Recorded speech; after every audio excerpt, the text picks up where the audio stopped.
rôle, c'est vraiment d'accompagner des porteurs de projets, des entrepreneurs qui ont la volonté de développer des produits, des aliments, des services, mais dans le secteur agroalimentaire. Donc c'est les accompagner de l'idée jusqu'à finalement la finalisation, la mise sur le marché d'un produit.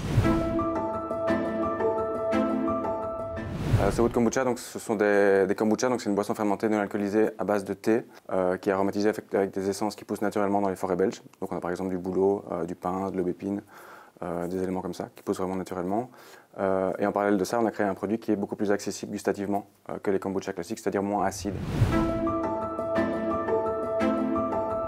On a vraiment une tendance maintenant, alors on a eu toute cette série de personnes qui, suite au Covid, ont décidé un peu de changer de vie, de changer de métier, qui se sont rendus compte de toute cette problématique de s'alimenter, de trouver des produits qui sont produits chez nous et qui ne sont pas importés.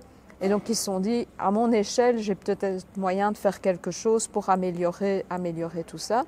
Et puis après, il y a toute cette nouvelle génération qui est en train d'arriver, qui sont sensibilisés justement aux problèmes environnementaux et de ces problèmes de production et de trouver l'alimentation régionale. Et donc qui, eux, d'office se lancent. La démarche pour me lancer dans l'innovation n'a pas été faite toute seule. Donc on a vraiment créé une société avec différents partenaires, des partenaires scientifiques, dont le Smart Gastronomy Lab, donc, qui est situé à Gembloux, qui a co-créé les produits avec nous, qui a créé les recettes. Donc c'est un laboratoire spécialisé en sciences gastronomiques. Et en parallèle de ça, avec un startup studio qui s'appelle BX Venture, donc qui a vraiment aidé à lancer la startup sur le marché. Déjà, il faut être entreprenant, il faut oser. Enfin, déjà, oser franchir le pas et de se dire je vais le faire. Et puis après, là, en effet, il y a des outils pour finalement aller tester le marché, pour aller tester des recettes, pour développer des choses. Être à l'écoute finalement des gens qui vont tester le produit.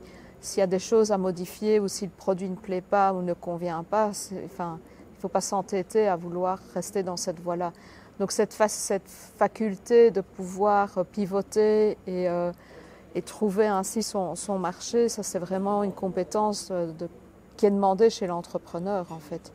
Une des étapes que j'aurais sautées, c'est au final de vouloir aller trop vite au départ. Et donc par exemple, on avait engagé un représentant commercial qui nous a coûté pas mal d'argent et qu'au final, on aurait pu le faire nous-mêmes. Donc c'est vraiment aussi pouvoir entre guillemets mesurer l'impact de chaque investissement et de voir si c'est vraiment nécessaire, surtout au début. Et donc l'aspect financier est assez important, clairement. N'hésitez pas, en tout cas, si vous voulez vous lancer, à aller voir des structures d'accompagnement, comme par exemple Créajob, comme Wallonie Entreprend, qui peut vraiment aider au final à rassembler différents acteurs autour du projet